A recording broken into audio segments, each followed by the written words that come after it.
Noruega, Reino Unido, Rusia y Suecia. Ha trabajado en los tranqueros de Kockums, Suecia, Cádiz, terceros superiores y en Combustion Engineering de los Estados Unidos. Ha sido director técnico de la empresa ISI y jefe del departamento de plataforma de dirección técnica de la empresa nacional de Bazán. Ha actuado como experto en comités de la OTAN, de AWEB, ISO, ESTER, y como orador de proyectos I+D+I en Bruselas y como miembro del comité científico para la solución del tristemente conocido Prestige. Actualmente dirige el Gabinete de Historia y de la Ciencia y Tecnología Navales, que ha creado la Universidad Politécnica de Madrid en colaboración con el Museo Naval de Madrid, y ha sido nombrado consejero colaborador del órgano de Historia y Cultura Naval de la Armada. Sus trabajos, en relación con la arqueología y la historia de la ingeniería naval, están traducidos en varias tesis doctorales dirigidas y numerosas publicaciones. Entre las más recientes cabe citar Tecnología de los obreros catalanes del siglo XIX, Técnica de Ingeniería Naval en España en el XIX y la arquitectura naval en el examen marítimo de Jorge Juan. Así como varios artículos en la revista Historia Naval. En los astilleros de Nereo, de Málaga, dirige actualmente la reconstitución del mercantil Galvez Town de 1779 y la del Pecio Fenicio de Mazarrón II. Muchísimas gracias, Francisco, por tu amabilidad, por venir hasta Ferrol y porque estoy seguro, bueno, mi interés especial en que estuvieras aquí porque sabía de tu existencia, porque habéis dirigido gracias a José María, y considero que es como el padre, ¿no?, de la historia naval española. Muchísimas gracias. Muchas gracias. Gracias por la acogida, gracias por la invitación y gracias por la oportunidad que siempre se ofrece a los que nos gusta el mar y los barcos de verlos alguna vez, porque Madrid es un poco difícil. Realmente Ferrol pues, trae muchos recuerdos, muy gratos siempre, tanto por alumnos como por compañeros, como por gestiones hechas en la profesión. De manera que gracias por esta oportunidad. Vamos a hablar, y voy a ver si consigo meterlo en el plazo previsto y con la precisión que sería oportuno, de la construcción naval en España y en Europa. Ya me ha advertido mi colega José María Sánchez Carrión que Europa también incluye a Suecia, y lo que pasa es que se está un poco lejos y la mencionaré al final, si es posible. En principio, este es el guión de lo que pretendo presentar.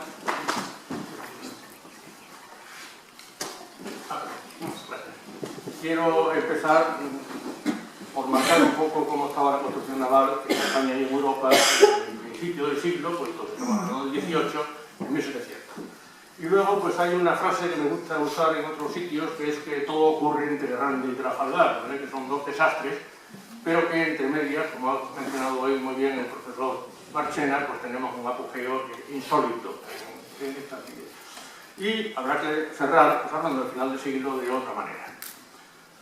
¿Qué ocurre en nuestra tecnología naval europea? Bueno, pues en España, como en otros países, ocurre la transición, el paso del galeón al navío de la fragata. Eso se refleja incluso en los escritos, de manera que desde las ordenanzas de 1607, que son las primeras mundiales que hay españolas, hasta las del 18 va ocurriendo la aparición de términos como galeón al navío. El término fragata, que nosotros utilizamos en India con otro concepto, con otra construcción, otro tipo de barco, incluso para las aves también se llamaban fragatas, pues se acuña precisamente a mediados prácticamente del siglo XVII, alrededor de la Guerra de Dunkerque. Los holandeses son muy activos en esta producción de barcos ideales para ciertas costas y ciertos oficios o misiones, y queda establecido como un barco de referencia inexcusable en el siglo XVII, pero mayormente se construye en el XVIII. En España tenemos una pervivencia de nuestro modo de construir muy largo, que para mí acredita lo bueno que era, porque si no, la gente no expone su vida en cosas mal hechas, si quiere hacerla de otro modo. De manera que nuestras ordenanzas de 1618, que están vigentes todo el siglo, aparecen todavía, al final de él, en la construcción de la capitana que Gastañeta describe en su manuscrito. No es un barco de Gastañeta, es él quien lo describe, y que hemos podido reconstruir en un proyecto de investigación en el Museo Naval con cierto detalle y precisión, gracias a las manos artesanas de José María Perón, de Jesús María Perón. Y tenemos la aparición de un personaje que para mí está poco apreciado, porque tuvo poca vigencia su idea, que es Francisco Antonio Garrote, capitán de Marina, que propuso algo que es novedoso en toda Europa y que no se siguió, que es el uso de una normativa naval para las clases, de manera que ciertas piezas de los navíos de 80 cañones valieran para los navíos de 30, por ejemplo. Digamos, las 6 clases que proponía. Es un documento valiosísimo y, entre otras cosas, por ejemplo, describe por primera vez que la pala del timón no tenía que ser abierta hacia popa como eran las ordenanzas españolas, es decir, el timón era más ancho en la salida de agua que en la entrada, para que ayudara, decía, al gobierno, sino todo lo contrario, porque interrumpía la navegación. De manera que es el primero que esto lo cita, que yo conozca, en todo el continente europeo. En Francia, ¿qué ocurre? Pues en Francia hay un personaje de Juan Bautista Colbert, que es el padre de la Marina de Luis XIV, que es polifacético, como nuestro Jorge Juan. Incluso pues, se construye el canal de Languedoc, descubre donde hay una vertiente donde los dos ríos se pueden unir con unas esclusas, etc. Y tiene la valentía de coordinar los astilleros de Saint-Simon para ofrecerle a Luis XIV una primicia, que es cómo armar, en este caso él decía construir, pero es armar un barco en 24 horas. De manera que es un proceso de preparación de las piezas, de presentación de las piezas, incluso de las cabillas y clavos, y reúne a los artistas de los astilleros, mayormente Toulon y Rochefort, y consigue que en 24 horas, empezando a las 3 de la madrugada, ese barco se arme. Previamente lo habían comprobado que se armaba. Pero es un gesto que yo creo que también tuvo poca continuación, porque podría haberse hecho la prefabricación en ese sentido mucho más en otros sitios, ¿no? Colbert transmitió la importancia de poner en su lugar a un astillero que es digamos, señero y es el que guía la construcción francesa durante mucho tiempo, que es el de Toulon. Su hijo Seignelay sigue sus aguas y continúa con la construcción, pero digamos que las ordenanzas incluso de 1689 de Colbert son las primeras que marcan un establecimiento de normas para que las armadas se rijan de cierto modo racionables. ¿Qué ocurre en Inglaterra? Es todo muy paralelo. Y es muy paralelo porque, claro, en 1667 es la última guerra, el último encontronazo entre Holanda e Inglaterra, donde Holanda vence, y ha habido previamente otras 2 ocasiones, y donde ha habido una confrontación de técnicas de construcción a través de técnicas de navegación. De manera que no olvidemos que las costas holandesas tienen un requisito, como tenían las nuestras en Indias, que es pasar por sitios con bajos fondos, de manera que son fondos muy planos, muy planudos, pero sobre todo tenían la solución constructiva de hacer el barco primero el forro y luego las cuadernas, cosa que proviene un poco de la antigüedad clásica, pero que ellos lo llevan a la excelencia, en el sentido de que ahorran mucho material y ahorran mucho tiempo al construir así. Y son barcos muy fuertes, un poco en el sentido que los Kraken o los Snekker vikingos lo eran. Es paralela toda esta ocurrencia, tanto en Francia en los 70-80 como en Holanda que en Inglaterra, donde aparece Anthony Dean con un texto que es citable todavía, que es el de arquitectura naval. Por primera vez hay, digamos, yo diría preilustrados, los constructores preilustrados que escriben. Era fama que el constructor no sabía leer y el que escribía no sabía construir. Entonces no había una manera de producir obras interesantes. Anthony Dean es todo lo contrario, como lo es Wittgenstein. Nicolas Wittgenstein, los dos son alcaldes de los respectivos pueblos. Después de la guerra se hacen, digamos, colegas, y entre los dos patrocina a Pedro el Grande, Pedro I, el Grande de Rusia, que viene a aprender construcción naval a Europa Occidental y que se queda incluso a vivir unos meses en Holanda con la familia de algunos de estos constructores. Que son personajes que ponen en marcha un tipo de construcción racionalista, diría yo, pensando no en matemáticas, pero sí hacen cuenta de lo que hacen y las escriben.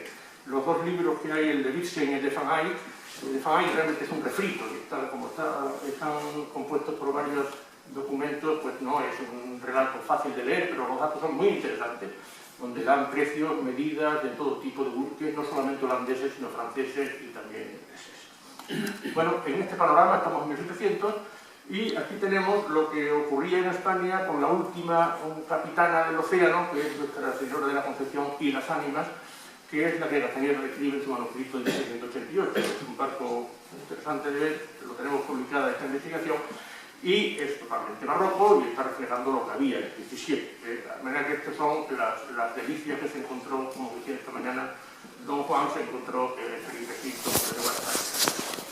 ¿Qué aporta Garrote? Pues Garrote aporta una técnica, yo diría, más dieciochesca en esta época, en 1791. Son formas realmente pensadas, como digo, pensadas para que las clases se combinen posibles piezas, con una gran astilla muerta. La astilla muerta, para el que no esté al tanto, es esta parte que hay aquí abajo, es lo que levanta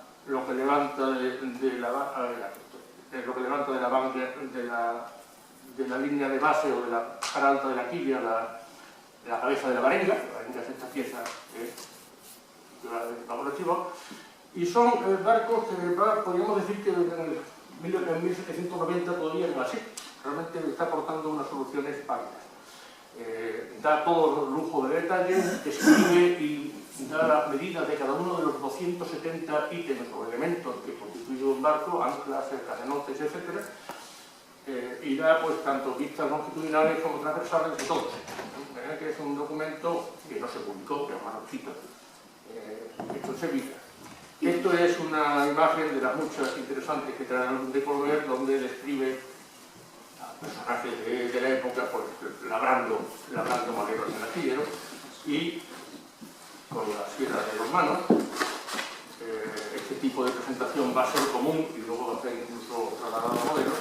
Y esta imagen que pongo aquí es curiosa, estamos hablando de 1770, donde se ve como los barcos se botan de proa. Se botan de proa por una razón muy sencilla, luego se botan de popa. Si vemos aquí en la parte,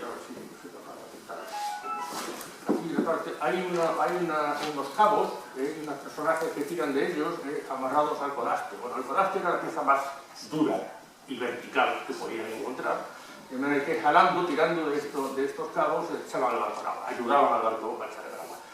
La capitana de la Teniente de Puerto Arte necesitó para botarse de esta manera, poniendo de esta manera los cabos en el codaste, 384 bueyes. Poleas y con sus aparejos. De manera que era una técnica que obligaba, porque no había gradas de otro tipo, no gradas de fortuna, y no había diques. ¿Qué ocurre en España? Pues en 1685 hay una orden, en marzo, en donde se dice que a partir de ahora las cuadernas, la maestra, tiene que hacerse con 2 círculos, con el óvalo de 2 círculos, y dicen como los holandeses.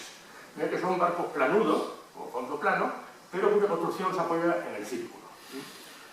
La tecnología de construcción, sin embargo, es la misma de principios del 17, que tiene unas plantillas graduadas que se van moviendo a lo largo de la cuaderna y van marcando cada una de ellas, que proviene de Venecia y proviene incluso de Creta, de manera que todo el Mediterráneo utiliza la misma técnica en barcos menores.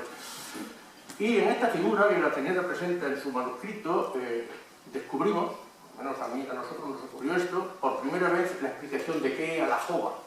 La jova es un artificio, una idea, que permite que con la misma forma de cuaderna podamos voltearla más hacia afuera, más hacia adentro, para conseguir una cierta forma con la misma madera. ¿De acuerdo? En portugués se llama espallamento, existe en Venecia, existe en Génova, pero en España se llamaba la jova. Esto estaba en las ordenanzas, pero no había ninguna figura que la describiera. ¿Cómo se hacían las cuadernas? Pues se hacían encodamentadas,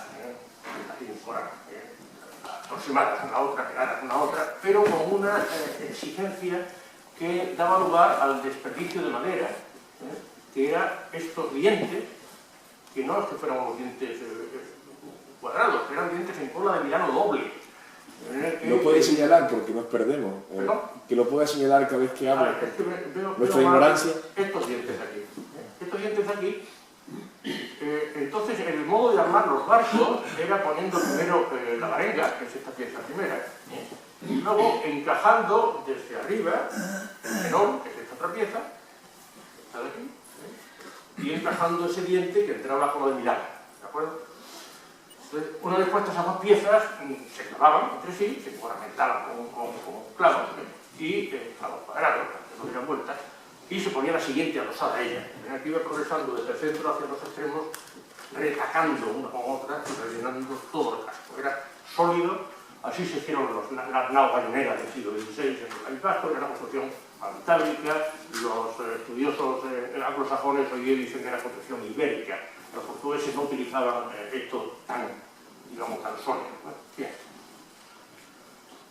¿Qué ocurre en el 18? Pues en el 18 para mí hay una explicación a la construcción naval, la ha mencionado también esta mañana el profesor Marchena, que es cómo de la construcción naval depende de las necesidades. Evidentemente no se construyen barcos de lujo, se construyen barcos para misiones. Y la misión, ¿quién la tiene? Pues la guerra, la confrontación. Hoy día aparece una misión más, el contrabando, etc. La guerra y el vicio pues, promueven la construcción naval, algo menos. En este caso, España se ve involucrada en estas, por lo menos en estas ocasiones, en confrontaciones navales que van a dar lugar a la construcción naval. Porque pierde barcos en ellas. Como se ha dicho también, España pierde sus barcos y no apresan, sino todo lo contrario. En esta línea, pues vamos a ver cómo una figura que no tan colorida como podría ser, pero bueno, marca cada O es un barco y cada X es de 5 en 10, ¿no? De 5 en 5. Cómo se acumula en los años postbélicos los puntos de construcción de navíos. Hay que construir barcos con una diferencia con respecto a Inglaterra, que veremos ahora, que es que nosotros construimos después de la guerra y los ingleses construyen antes de la guerra. Esto puede tener una explicación, creo yo, porque los ingleses prevén que va a haber una guerra y nosotros no. Es posible que en alguna ocasión así fuera.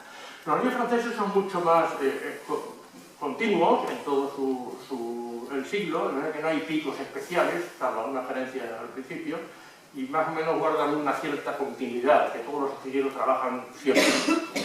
¿Dónde son esos astilleros en Francia? Bueno, los españoles los conocemos, no voy a hablar de ellos, pero en Francia empieza en Toulon, continúa en Brest, y luego dos secundarios que entre los dos suman lo mismo que Toulon o Brest, que son Lorient y Rochefort. Son solamente en ocasiones utilizados Bayona y Burdeos, principalmente para navíos menores a final de siglo. Antes no, algún navío grande también se hace. La imagen que ofrece la construcción naval inglesa es totalmente diferente. Vemos cómo desde el principio la dedicación a la construcción en Inglaterra es continua y en grandes números. Vemos que son 466, es mi cuenta, puede haber un error, el total de buques ingleses frente a 251 franceses y 189 españoles, de manera que siempre era un poquito más que la suma de los dos. O, como se dijo esta mañana, España con Francia querían llegar a sumar lo mismo en Inglaterra. Hay puntos un poco alargados, como la guerra que ellos llaman de la oreja de Jenkins, que es este punto de por aquí, y las guerras de independencia de los Estados Unidos, que también, claro, les provocan una necesidad especial, y las guerras con nosotros para la sucesión, pues aquí al principio del mes de norte. También están las guerras detrás de estas soluciones efectivas. En cuanto a las fragatas, en España es muy tarde, ya también se ha comentado, es a partir de medio siglo cuando realmente se dedica a ese tipo de buque del 18, que es la fragata establecida a partir de 20 cañones, más o menos, y con una aglomeración alrededor de la guerra de independencia americana y con un declive, como todo lo demás, al final del siglo.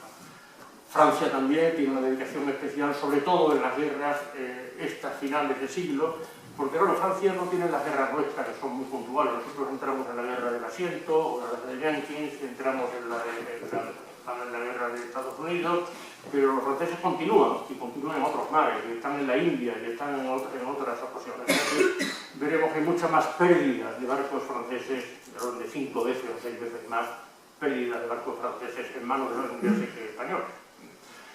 Que forman parte luego de la Royal Navy. Entonces, también en la guerra que llamaríamos global, la Global War que llaman o Total War que llaman los ingleses, ocurre al final en el último cuarto del siglo.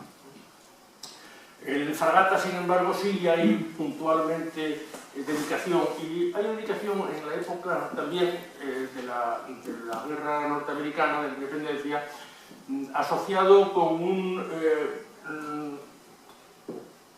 repensarse el almirantazgo inglés, dónde gastar el dinero.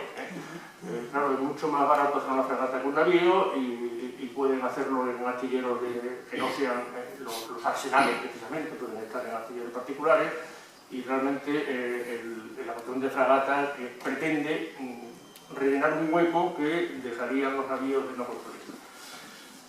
En Inglaterra los astilleros están en un sitio muy distinto y muy peculiar. Ya desde el siglo XVI y antes tenemos el astillero de Deptford, la joya de las coronas, el astillero de Deptford, donde se construye la mayoría de navíos. Está en el Támesis. El Támesis sale de Londres, va hacia el este y pasa por Greenwich y luego pasa por este sitio. Y enfrente de Deptford está Woolwich. Son los dos principales. Y estos están río adentro, diríamos, aguas adentro, pero están protegidos. Solamente los holandeses en una ocasión llegaron a acosar o a asediar a alguno de ellos. Sin embargo, los de Chatham y Sheerness están en las bocas del Támesis, y concretamente Sheerness fue atacado en más de una ocasión por los holandeses y tuvieron los ingleses que meter más construcción en Chatham. Los otros dos sitios, Plymouth y Portsmouth, son realmente de reparación, son de mar abierto. Plymouth está en el Devon y Portsmouth al sureste de Londres, y el de Plymouth tiene la gracia de que construye el primer dique seco de piedra, ya en fecha tan temprana como 1698. Bueno, hablando de construcción naval, tendremos que hablar de qué aportan los españoles, qué aportan los ingleses y qué aportan los franceses. En este caso hay un libro, publicado como tal, que es el libro de Sutherland, está publicado en Facsímil por Odió y su grupo, que muestra con suficiente detalle y describe con suficiente precisión las medidas y los modos de armar navíos de varias clases, ya que ya estamos del puente. Las secciones pueden recordar a las el libro de Manuel Fernández en el 1600 en Portugal, que son, digamos, muy naíz, pero bueno, marcan un estilo de construcción.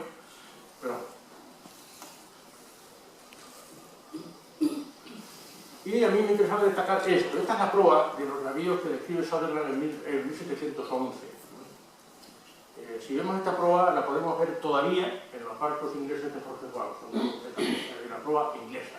Es decir, que en 1750, Jorge Juan trae la construcción inglesa, está trayendo barcos que ya tienen 50 años en Inglaterra.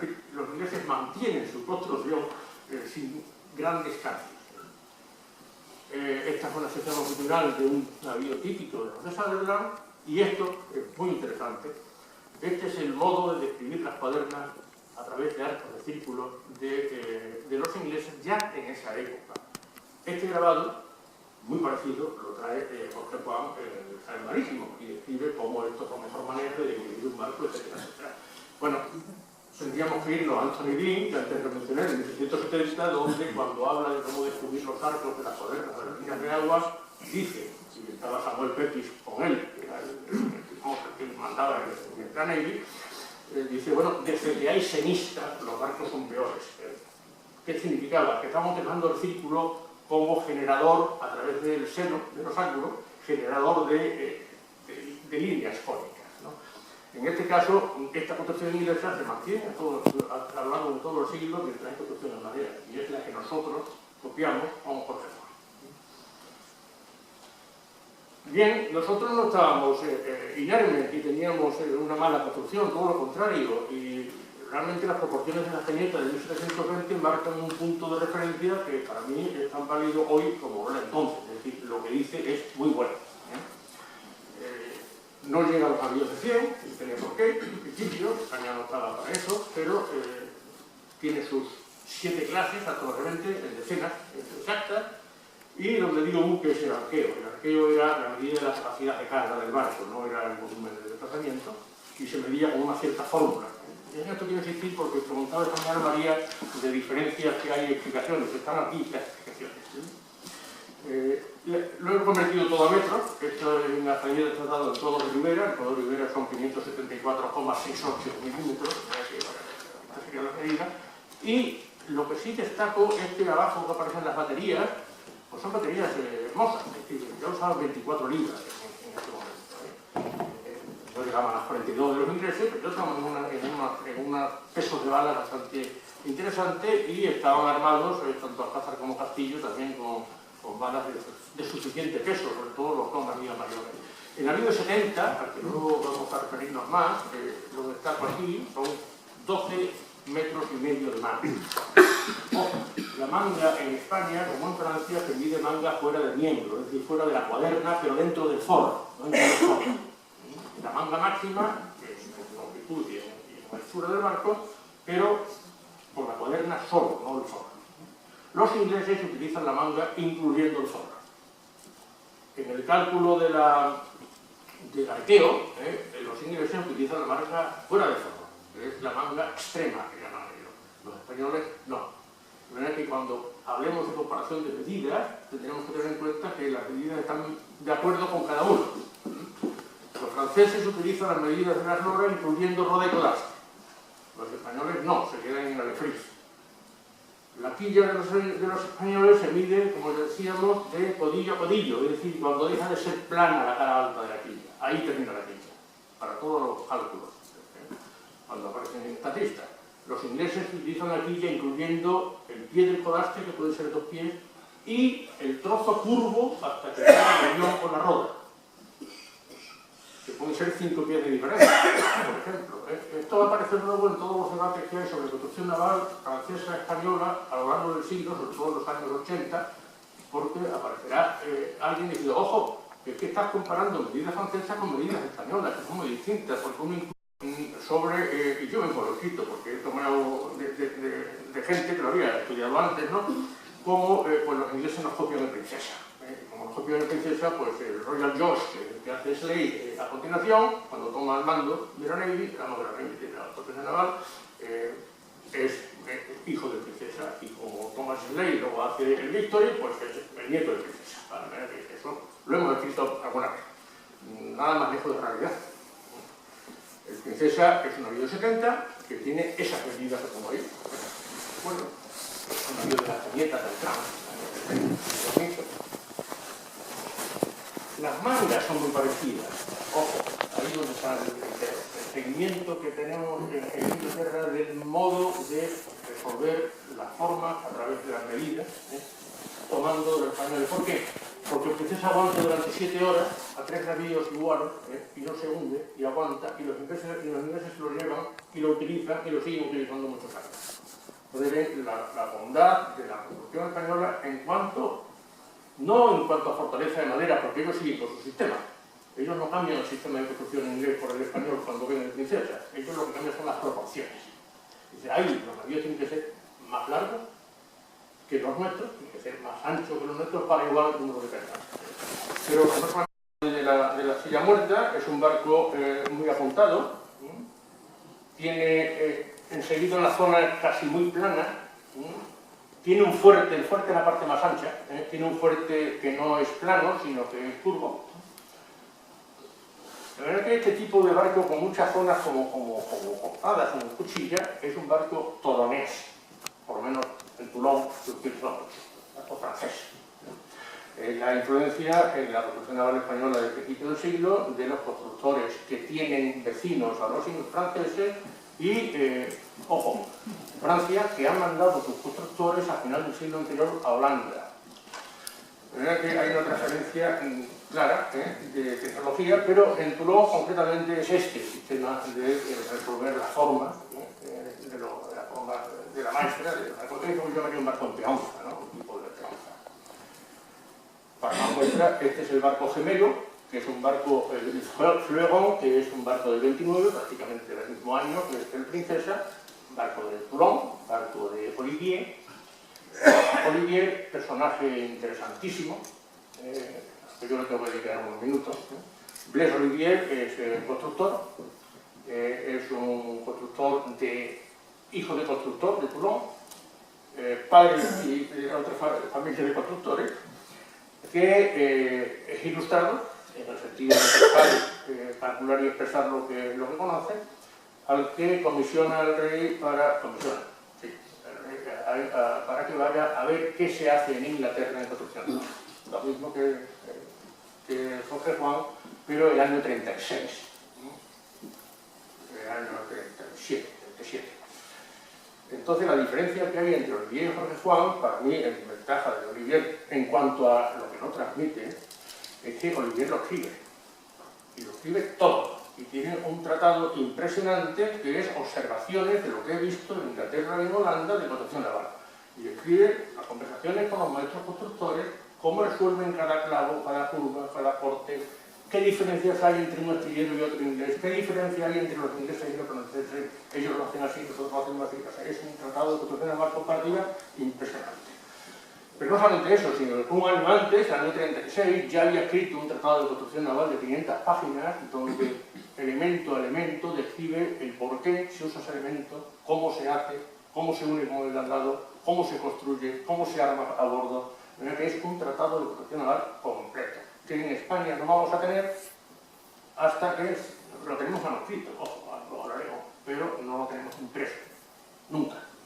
Hasta que aparece Beltrán y aparece, Roldán en 1830 y tantos, ¿no? De manera que esta tecnología francesa, que nosotros tenemos en Guarnizo, que es equiparable en esa época, es la que nos está dando el modo de construcción español. Como en la Royal George, que dicen hijo de princesa, tiene que ver. Es un barco construido a la inglesa. ¿Qué tiene a la inglesa?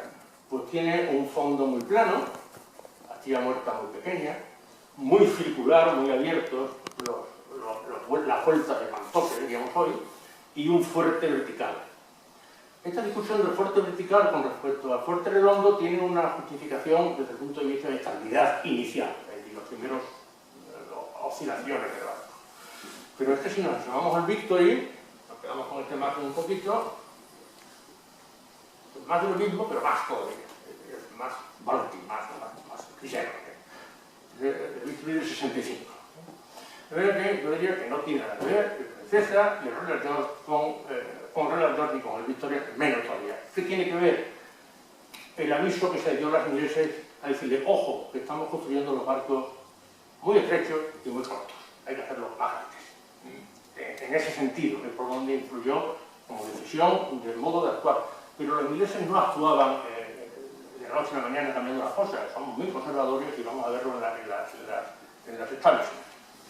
Bueno, este manuscrito, que hemos tenido ocasión y el lujo de acceder a él hace un par de años, año y pico, en el Museo Naval, es un manuscrito que nos llegó al Museo Naval de una familia, que no diré el nombre, pero muy relacionado con la construcción naval de Padre Casco, de las Congadas, y que pretendía que era un manuscrito de Gazzanieta. Son 70 y tantos folios, de los cuales más 50 y tantos planos de este tipo, y hasta de 6 folios extendidos, coloreados vivamente, con mucho lujo, donde se observan los pinchos del compás, en el trazado y tal, y que yo lo llamé entonces, en el informe que tuve que hacer, el manuscrito ignoto, porque era desconocido. Hoy tiene un número, y el número este del museo. La fecha, pues se desconoce el autor, se conoce la fecha, pero tenemos un lenguaje en el manuscrito que nos lo pone en el entorno de sucesores de Castañeta. Autrán no debería ser, porque Autrán en el 42 sacó un libro que por cierto no aparece, que es un libro de construcción. Arzueta puede ser, que luego vino la Graña. Jerónimo de Oscuro puede ser, pero no, porque él tiene otro manuscrito paralelo con ciertas diferencias. Veo que hay un grupo de constructores navales que siguen a Castañeta y que siguen produciendo barcos y sobre todo están escribiendo cómo se construyen los barcos, que no se hacía tampoco. Perdón. También en esta época, no hay que esperar al 50 para ello, se produce un documento interesantísimo, que también está en el Museo Naval, que es el inventario para todos los navíos desde 28 cañones, desde 28 codos de manga hasta los 20 codos de manga, es decir, toda la gama posible de navíos. Describe todos y cada uno de los cabos, de los elementos, de la jarcia, de las permeras, de todo lo que tiene que ver con los pertrechos de carretera. Es un documento manuscrito que tiene, pues, no sé, de 300 páginas o eso. Y llegamos a Jorge Juan, para eso estamos aquí. Entonces, este es un documento que María luego hablará más, porque lo tiene más estudiado, pero esta es la primera página del documento que se le atribuye a Jorge Juan, aparece ahí por J, y que, escrito en inglés inculto, dice principales dimensiones, etcétera, etcétera, de los navíos para el rey. Está, pone Madrid, ahí abajo, y pone JJ, con distinta tinta y mano, de manera que, para mí, por lo que lo he estudiado, de María Hernández Llama, es un libro que le escriben los constructores ingleses que manejan mal el idioma, tienen mucha falta de ortografía en inglés, y como lenguaje de abreviaturas, muy típico de operarios, o obreros, y se lo dedica a Jorge Juan, y está encuadernado muy bonito en unas tapas muy inglés, formato pulgadas, unas tapas de cuero con unos cierres muy bonitos. Bueno, da gusto tocarlo. Estos son los navíos que describe el manuscrito, que se atribuyen a la Junta de Constructores de 1752 y cubren una gama desde 100 cañones hasta 22 cañones. Incluyen entonces navíos y fragatas. Los ingleses tienen una nomenclatura, también hay que saberla, que todo navío menor de 20 cañones no se llama ni navío ni fragata, se llama sloop. Como quiera que sloop significa balandro, pero no son balandros en el aparejo, sino que se llaman balandros. Así que puede haber un navío sloop, porque tiene el aparejo de navío, pues 3 palos, pero sin embargo tiene menos de 20 cañones. Y puede haber un bergantín sloop. El apellido sloop significa menos de 20 cañones. Y eso lo utilizan, por ejemplo, hasta para la fragata, nosotros llamamos fragata Constellation, la que está en el puerto de Baltimore, pues para ellos es un sloop, porque no tenía 20 cañones.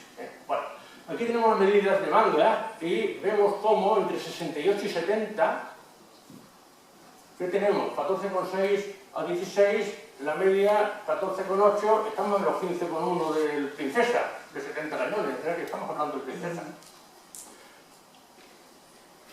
Ahora, esto no es la norma inglesa. Esto es un documento producido, posiblemente por encargo de Jorge Juan, no hemos escrito que él dijera lo que había que hacer, pero está hecho por constructores ingleses que no eran de la Royal Navy en este momento, podían ser financieros particulares, que describen lo que en Inglaterra se podía hacer. ¿Por qué? Porque en Inglaterra había unas ordenanzas en 1719 que sí describían elemento a elemento los barcos. No así las de 1706, que solamente decían eslora, manga, quilla, puntal. Y las de 45 vuelven a decir eslora, quilla, manga y puntal, no dicen más. Pero las de 19 dicen cada uno de los elementos. De manera que había una práctica constructiva que, aunque fuera vieja, todavía se conocía y podía haber estado transcrita aquí, creo yo. Es un documento interesantísimo y describe pues, las 500 y pico voces que puede tener el barco, incluyendo, pues, por ejemplo, el grueso de los batiportes, de las portas de cada uno de los navíos, la distancia que hay en las chazas de cada uno de ellos, todos los elementos para poder ver un barco.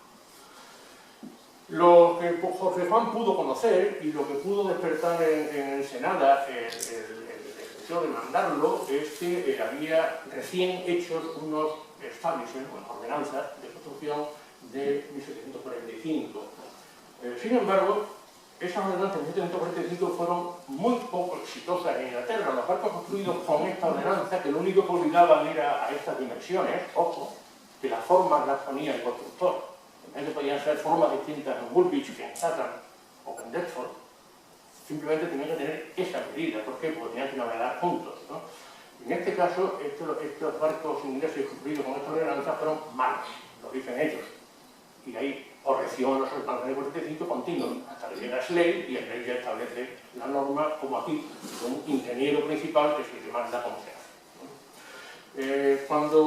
Sin embargo, cuando Jorge Juan llega a Inglaterra, llega con una orden, con una instrucción secreta, que la conocemos todos, pero que quiero destacar en algún punto, porque claro, no le dice que estudie la construcción naval inglesa. Vamos, yo no lo entiendo así cuando no le digo. Le da 30 encargos, o sea, son 30 puntos donde dice, lo he sacado y son los numerados, del 1 al 30, incluyen cosas hasta de Hacienda o de qué impuestos paga un comerciante en Londres y en otros sitios, ese tipo de cosas, ¿no? Pero lo que sí se repite, y cuando una cosa se repite significa que tiene importancia para quien la escribe, es que el Senado está preocupado porque los barcos españoles se rearman lentamente y con mucho costo. Y quiere construir barcos que se rearmen fácilmente y con poco costo. Y lo dice y lo repite. Y dice... a ver si lo leo. Bueno, eso lo repite un par de veces, dejando esa constante. Y le dice que traiga uno o dos constructores, y eso sí que a mí, como español, pues me sentaba mal leerlo. Me dice, para que nos enseñen a dos o tres o más oficiales maestros el arte de fabricar. Hombre, el arte de fabricar navíos lo tenemos nosotros, el Tomecan en 1607, quiero decir que, bueno, y el arte de fabricar reales lo teníamos con las tañetas, quiero decir que, vale.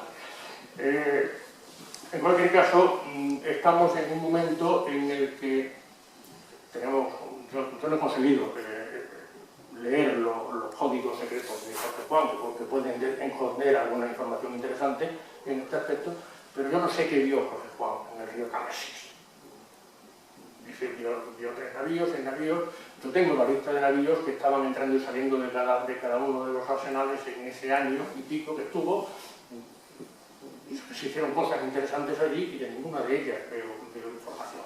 Que a mí me da que se dedicó más a la parte más política, de captación de arrestos, etcétera, que a la parte constructiva, porque para mí, con todo respeto a un señor que se lo merece, no era constructor, no era un Olivier, que Olivier hubiera hecho maravillas con esa visita como la hizo en el 36. Bueno, esto lo traigo de nuevo para comparar en las dimensiones cómo las clases del establishment pues, no se difieren mucho de la de la taqueta.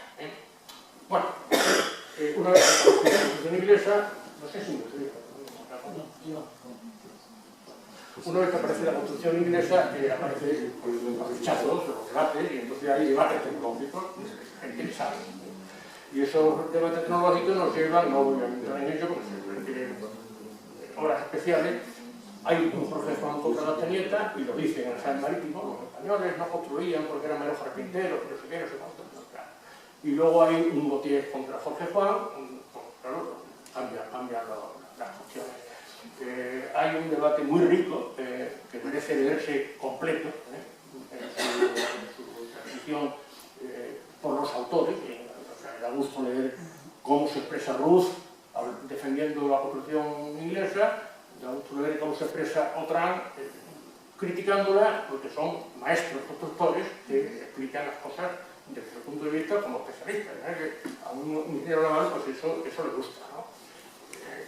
Sin embargo, cuando llega Gautier, pues vamos a entrar en otra fase, que es la fase de la construcción española, que la traigo aquí con ese título porque es muy curioso que, a ver si consigo leer, dice, este nombre quedó establecido por real orden como se recoge en una carta de la corte del conde de Aranda en la primera campaña del Canal de Ore, 12 de diciembre de 1779.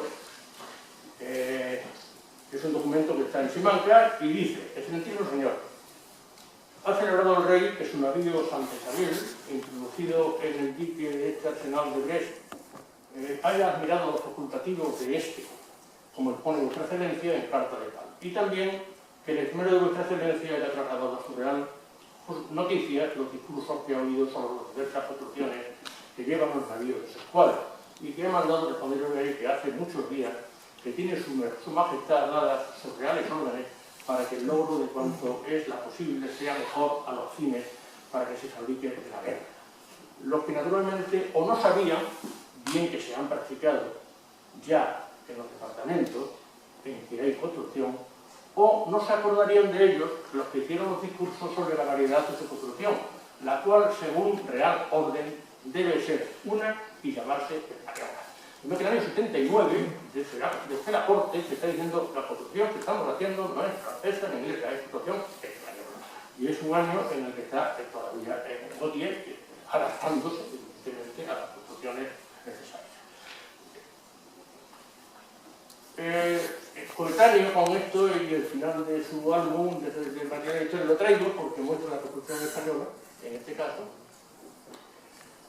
muestra el aparejado de un navío a la inglesa, ya entonces, y este es el navío de 58 cañones del anejo a la cartilla que antes he mencionado de los constructores ingleses de Jorge Juan. Iban unos planos con pepitas, de los cuales han desaparecido todos los planos de navíos mayores y solamente quedan de 58 para abajo, en uso naval. En el que vemos que es el trazado inglés que veíamos en Sutherland en 1711. Este es el corte longitudinal de un medio navío que hay en el Museo Naval, un modelo que se cita como de Jorge Juan, no creo que sea de él, pero podría serlo, y que se utilizó en la Escuela de Guardias Marinas, la Escuela de Pilotos, para instrucción de los alumnos, ¿no? Y esto es un atrevimiento que he tenido de intentar ver cómo influyen las formas a la española, perdón, a la inglesa y a la francesa en la estabilidad inicial. De manera que las formas que vemos, la que tiene este circulito continuo, línea continua, es la francesa, princesa, la que tiene el fuerte recto es a la inglesa. Ya le estamos pasando de una cuaderna a otra y eso repercute en dónde se va el centro de carena, dónde se va el metacentro, etc. De manera que tiene que ver con la estabilidad inicial. Esto da lugar a una fórmula que no vamos a mostrar aquí ahora, pero que justifican que los navíos franceses tuvieran una estabilidad distinta de los ingleses, en cuanto a que la tenían en principio mejor, tienen el centro de carena más alto en la forma entera que en la forma redonda, ¿no? Y esto se lo traigo en homenaje a Gautier porque es el navío del Príncipe de Palma, que ganará luego María Sánchez Arrión, y ese que está en el Museo de la Marina de París, precioso modelo abierto para este. Bueno, para mí hay otro hecho que da lugar a una transferencia de tecnología, aparte del espionaje, que es una transferencia que se mencionó también esta mañana a través de las presas. Y muy brevemente solamente traigo aquí las presas españolas que estuvieron en servicio en la Royal Navy en cuanto a navíos y fragatas. El año que fueron apresadas, en 40 se apresó el Princesa, que era de 64, los ingleses lo convierten en 74, se hizo un barrizo en 31 y lo vendieron los ingleses en 64. De manera que es un barco que estuvo 44 años, en la cifra de la derecha, en la Royal Navy, siendo su total de vida de 53. Bueno, aquí vemos cómo son longevos. Hay un barco, el San José, por ejemplo, de aquí abajo. Este San José, famoso, duró 66 años, de los cuales 52 en la Armada Británica. Y lo mismo podemos ver con otro... bueno, esto es un cuadro que tenía que traerlo, el aparejamiento del Princesa, un cuadro de Greenwich. Y aquí vemos cómo el Princesa, ya con bandera inglesa, en el año 44, está en Toulon, en el Cabo Sicié, luchando contra Juan José Navarro, que es la victoria por esto, y cómo está agujereado el velamen por las balas españolas del San Felipe. Estaban dos barcos hermanos que habían salido de Guarnizo el mismo año prácticamente, San Felipe y el Princesa, pues combatiendo en banda contraria, ¿no? Otro navío también apresado, pero que no entró en servicio porque estaba muy destrozado, no estaba tan destrozado, simplemente había acabado con la guerra y entonces ya no tenía sentido gastar dinero en ponerlo en servicio y no lo listaron en la Navy, ese glorioso, que tiene un historial digno de novela. En fragatas, pues lo mismo, hay fragatas que duran 57 años en la Armada Británica, como la Santa Margarita, hecha en Ferrol, en 74, en 76, y que duró en total 62 años. Y, bueno, son barcos que fueron exitosos. Faltan muy pocos de las presas inglesas, o sea, de aquí pueden faltar a lo mejor la mitad más, porque presas inglesas de barcos españoles no hubo tantas en este sentido. En esta época, ¿no? También los ingleses franceses estuvieron perdidas y fueron, y además reconocidos por los ingleses, se pueden leer en sus listas, como Le Terrible, por ejemplo, dio pie a una clase de barcos ingleses que toma las formas exactamente y la construcción del Terrible francés. Es un barco de nuevo que tiene todas las formas de Toulon. Vemos la cuaderna maestra es lo mismo que el Princesa, no ha cambiado. Tiene un poquito de fuerte, pero muy poco. El Projet puede pasar prácticamente lo mismo, son barcos que tienen una tira muerta para que las aguas vayan bien a la popa, realmente en un sentido hidrodinámico.